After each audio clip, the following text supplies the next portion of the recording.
Yeah, good morning, everybody. And my name is K. Sai Kruparaj, Assistant Professor, Department of Pharmaceutical Analysis, Vishnu Institute of Pharmaceutical Education and Research. Today I am here to share a lecture on a thin layer chromatography. There are different kinds of chromatographic techniques are there. Paper chromatography, high performance liquid chromatography, column chromatography, gas chromatography. Like this, there are many chromatographies. Among that, today I wanted to tell you about the thin layer chromatography, which is involved in fourth year, first semester instrumental method of analysis. So let me tell you about this topic, thin layer chromatography. First, let me tell you about what is chromatography. So chromatography is a kind of a technique in which we can separate a single constituent from a mixture of constituents. When the substances are mixed with each other, there are multiple components are there, chemical components, which are intermixed with each other. So such a kind of times we cannot separate a single constituent, a single component from a mixture of components. But that is possible with this chromatographic technique. For simple understanding purpose, I can give you one example, like as we used to prepare tea regularly in our homes. So what are the general requirements we required to prepare a tea? Definitely some amount of water, milk, tea powder as well as sugar. If I ask you to separate tea powder, so what we used to do? Of course, we may not get the 100% of the tea powder back, but anyway, we will go for at least a size of my mesh, and at least that waste material what was there in the tea powder, you will show me that, sir, I have separated the tea powder. But if I ask you to separate sugar, which mesh you will use? So we cannot separate tea, sugar. So what I mean to say is, the environment won't give, the nature won't give the substance directly. So we have to do some processes and we have to get the constituents, the chemical components or whatever we are in a requirement that we will get in as a raw products. From that we have to separate each and every chemical constituents. For example, as the plants are having, plant is completely a chemical component. Even not only plant, all the even we also composed of many chemical components. So in the same way, if the plant is having, if the plant leaf, for example, if the plant leaf is having many chemical components composed and the leaf was made. So we don't know how many types of chemical constituents are present in that leaf. So when you grind that leaf, you will get a sap. So in that, how many chemical constituents are there? We don't know. But even from that also, single chemical component can be separated with the technique, and a single chemical compound can be separated from a mixture of chemical components, and that is can be possible only with the technique of chromatography. And as I have said earlier, there are different types of chromatographies. Very advanced chromatographies are also is there, and this is a very simple technique that I have selected, thin layer chromatography. So here we are going to use the thin layer. So what was the thin layer and how it is can be done process and how we can separate the chemical constituents by using this technique, let us know now. So here majorly what we required is a thin layer we are required, and that one we are calling it as a stationary phase. So for any chromatographies, we are in a requirement of two phases. For any kind of chromatography, we are in a requirement of two phases, and the two phases are, first one is mobile phase and the second one is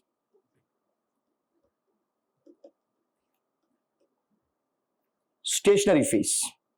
So without having this mobile phase and the stationary phase, we cannot perform the chromatography. Definitely we are in a requirement of two phases, that is mobile phase as well as the stationary phase.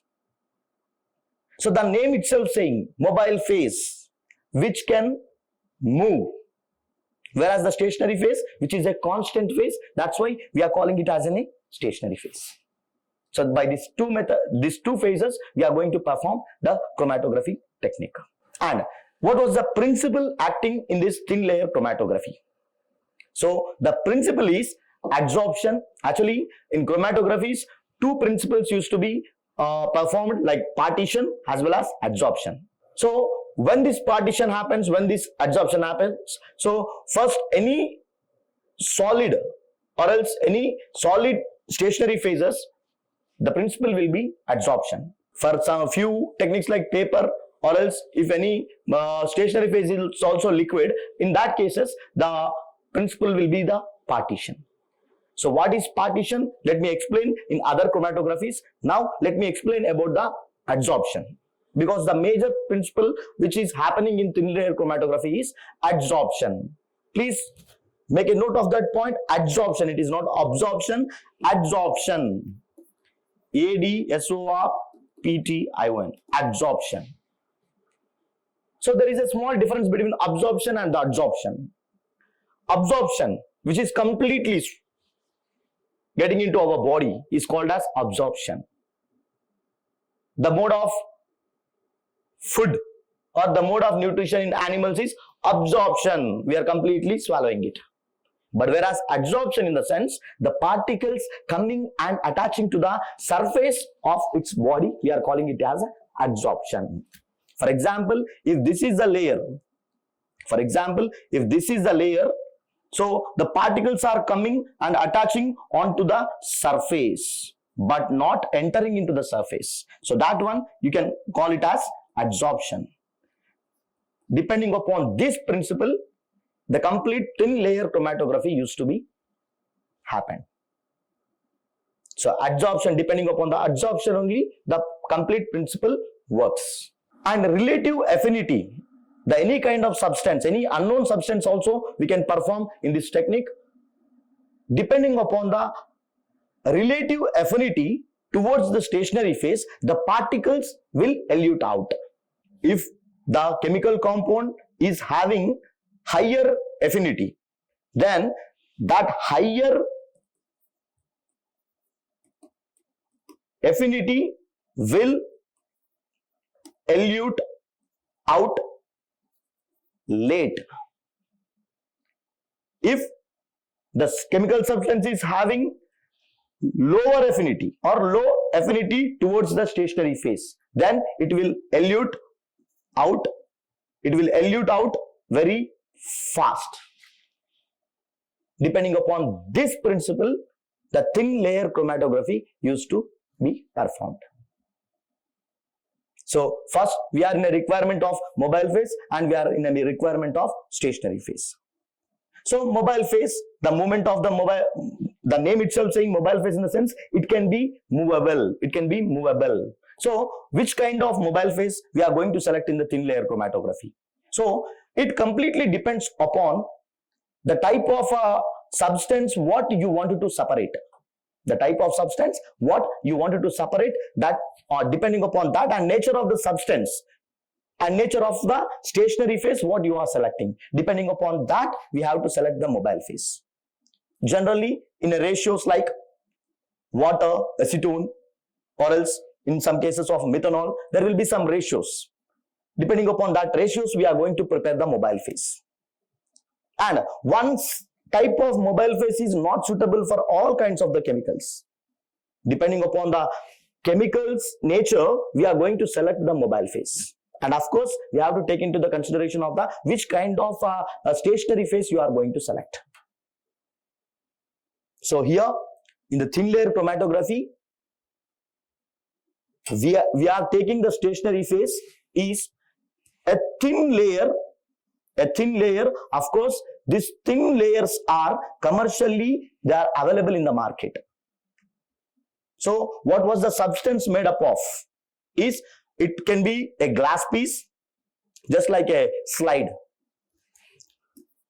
20 centimeters into 20 centimeters.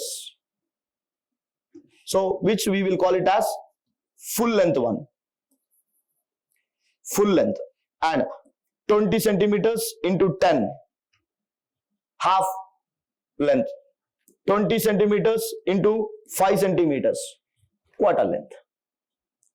So in this way, there are commercially available stationary phases also there, and even we can prepare manually also by using the slides which we use in our labs. Taking some absorbents, because our principle was absorption, so we are selecting an absorbent, the best absorbent, whatever you feel according to the mobile phase what you have selected and which type of substance you wanted to separate. Depending upon that, you can select the absorbent.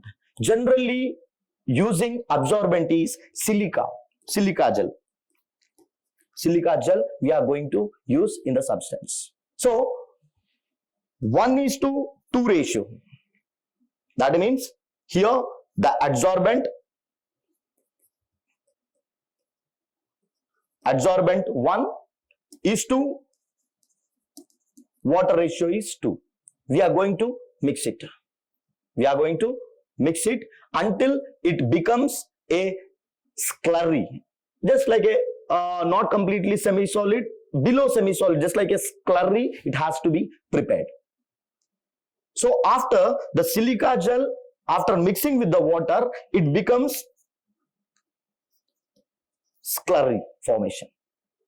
Now after becoming the slurry, you can go for the preparation of the stationary phase. Whatever the glass slide you are having, for that we are having different types of techniques. They are, first one is pour plate, pouring, dipping, spraying and spreading. These are the techniques which we are going to use for the preparation of stationary phase. So here, how this pour plate, the terms are very simple: pouring, dipping, spraying and spreading. So pouring, whatever you have prepared, just now I have said in a ratio, silica gel, if you are taking 1 gram, you have to take water 2 ml and we are mixing it until it becomes a slurry. So pouring in the sense, you have to pour on that slide. So that technique we are calling it as pour or pour plate. And dipping, the complete content has to be prepared and kept in a beaker, and you have to dip your slide into that beaker and you have to pick it up. And the third one, spraying, just how we are spraying the perfumes onto our body. In the same way, you have to spray the silica gel onto that glass slide. And lastly, spreading, of course, which is an effective method. Spreading, making the slide with the silica gel to spread all over the surface of the slide. So these are the techniques we are going to use to prepare the stationary phase. And here we have to remember carefully, the thing is, whatever the glass piece stationary phase you are preparing, the silica gel, the silica slurry, what you have prepared, it have to be distributed equally, completely onto your slide.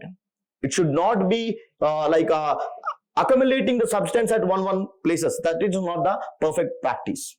So it should be distributed in an equally throughout the surface of the slide. If there are any interruptions in it, you cannot expect the perfect results. So that errors happens in spraying. Such a kind of errors can happen in spraying, at the same time even in the pouring also. But whereas in the spreading, that may not be happen, because after spreading this everything, even we will go for some rollers to move on it.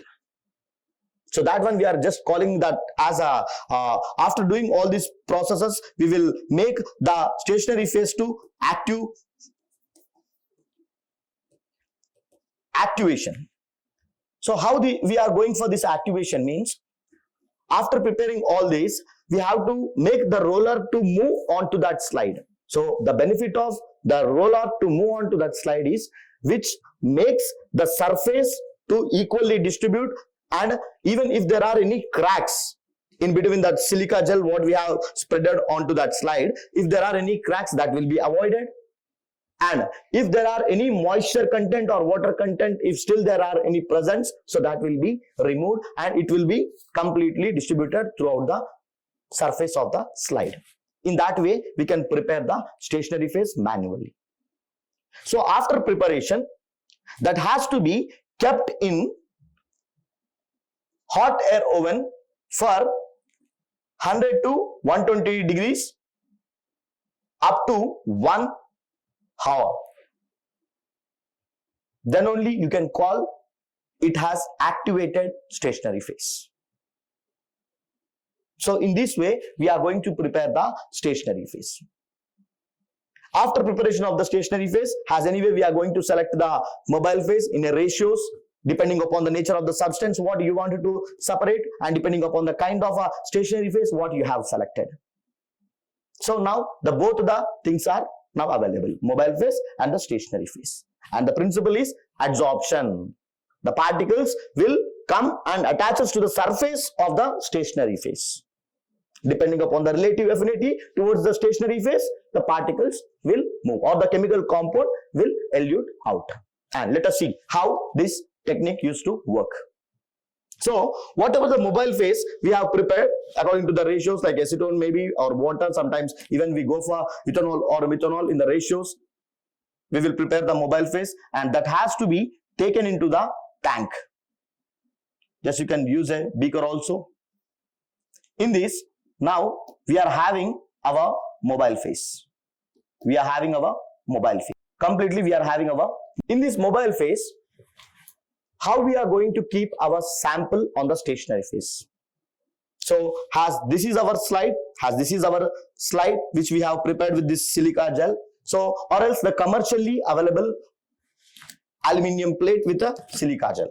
So how we can do this process means, the spotting of the sample definitely has to be kept 2 centimeters distance from the bottom of your slide. 2 centimeters distance from the bottom of slide. So here we can make the spots. If possible, with a pencil, make a small margin. With the pencil, make a small margin at that specific point, and you can go for the spotting. So for example, if we are using multiple samples, it might be like, for example, if we are using some amino acids, different amino acids which are mixed together, so we want to separate all different types of amino acids. There are few amino acids which are color producing also, like tryptophan, aniline, such a kind of there are many amino acids which used to produce some colors. So all are mixed in some solvents. So we don't know which kind of amino acid was present in it. We don't know. So with the help of a capillary tube or else a micropipette, what we have to do is we have to spot at these specific portions. At a time you can go for multiple. For example, in that specific on one slide you can go for nearly about 4 different samples. So with the help of a capillary tube, you have to collect the sample and spot on here.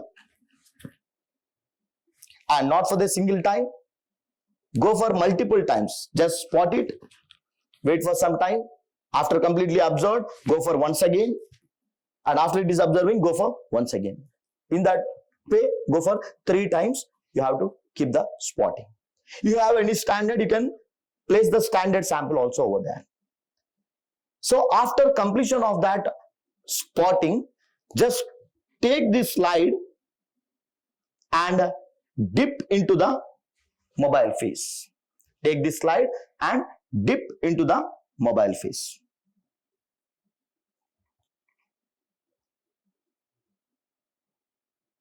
So just in this way, I have dipped my stationary phase in the mobile phase.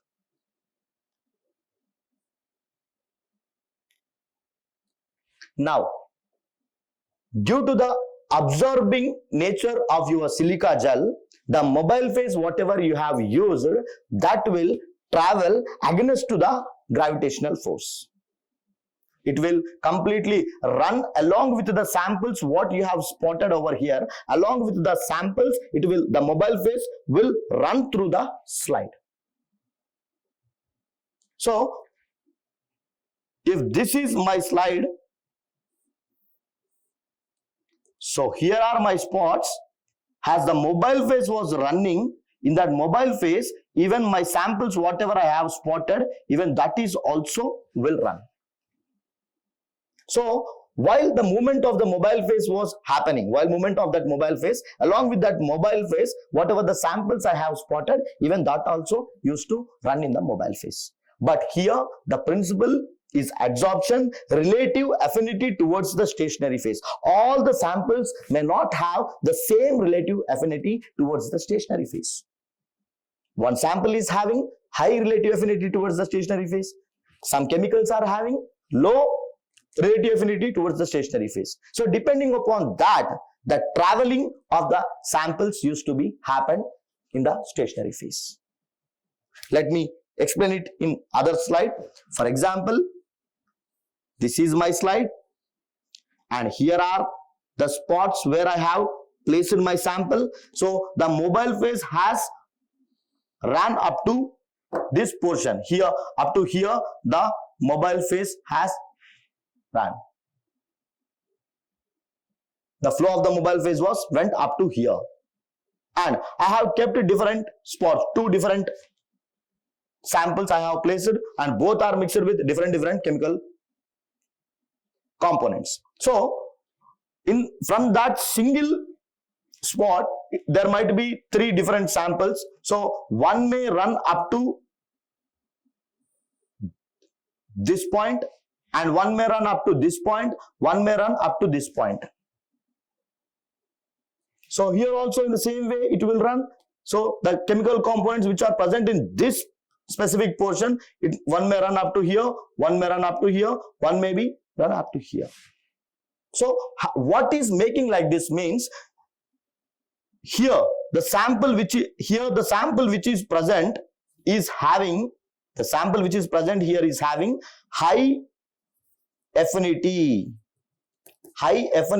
towards the stationary phase. That is the reason there will be a high bonding between the stationary phase and the chemical component. So that's why it required more force to make that component to move forward.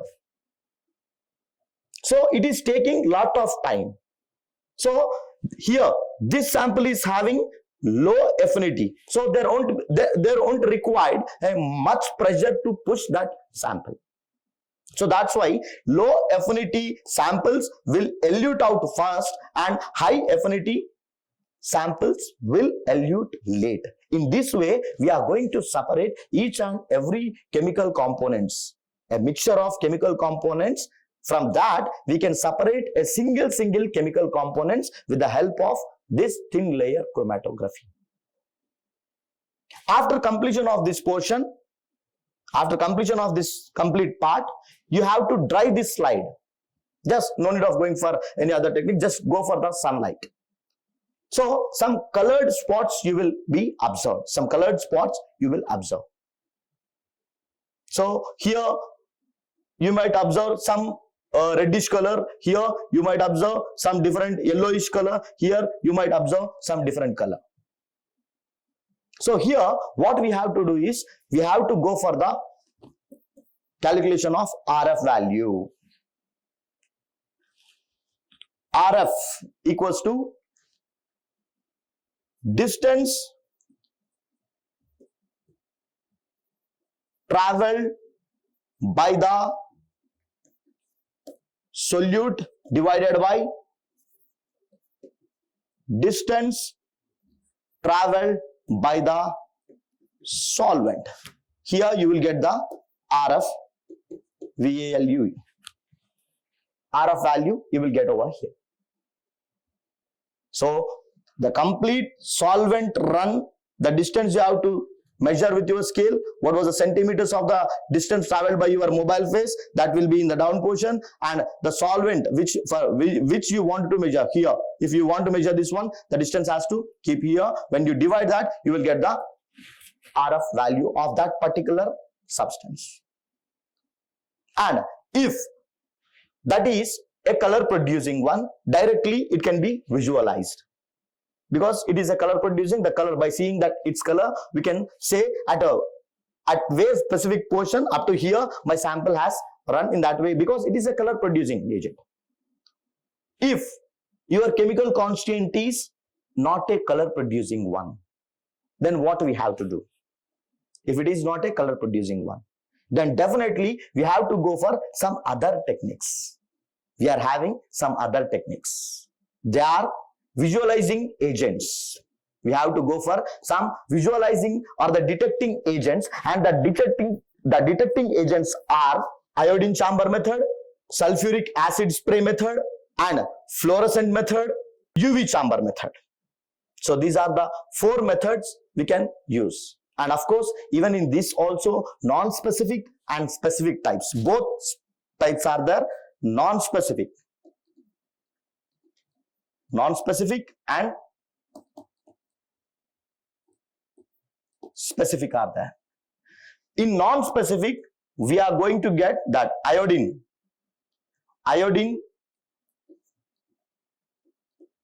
chamber method, and the second one is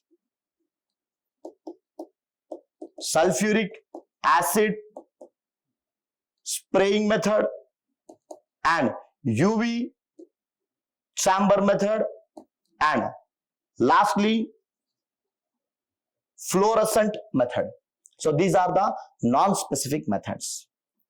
So whatever the plate you have already after completion, if your sample is non-color producing, so what we are going to do is, we are making that slide to keep in the iodine chamber, in which the bottom some iodine crystals will be there. Due to that iodine crystals, the sample which is a colorless one, due to the iodine crystals, it will produce some brown colors over there. By that we can detect up to where our sample has ran in the mobile phase. That we can detect by this method, if your sample is colorless one. And next method, sulfuric acid spraying method. Here we are going to 70 to 80% volume by volume. Along with the sulfuric acid spraying method, here we are using potassium dichromate and also potassium permanganate. We are using it and we are spraying onto it. And after drying it, we are going to spot some black colored spots. By that spots, you can measure the distance up to where your sample has run. This is one technique. And UV chamber method. UV chamber method. Just placing the complete your slide, or else the commercially available thin layer chromatography, the thin layers you are keeping in the UV chamber. Due to the UV radiation, there will be a bright spark under the dark background. By that also, you can measure the distance. And fluorescent. So the name itself saying there will be some fluorescent ray you can observe under the bright background. So these are the few non-specific techniques to detect for colorless components, and which all comes under non-specific. And coming to the specific techniques. Here we can use ninhydrin reagent, because specifically I am saying specific, in the sense reagent for specific kind of components. Ninhydrin reagent you can spray onto the substance which you have used. So if the substance is what you have used is amino acids, at that portions you can go for ninhydrin. If you have performed your samples, you have performed is phenols. If it is phenols, then we will use ferric chloride as our specific reagent for the visualization purpose. So in this way, there are few specific reagents that can be used for only specific type of components.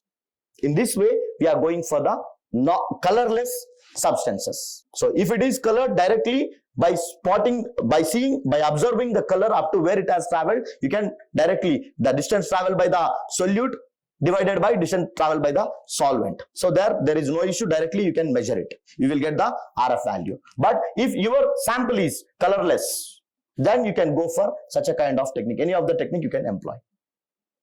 There are non-specific as well as specific techniques we are having.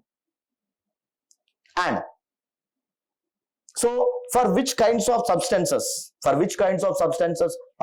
this is technique can be performed. That means what is the importance, or what are the applications of this thin layer chromatography? Coming to the applications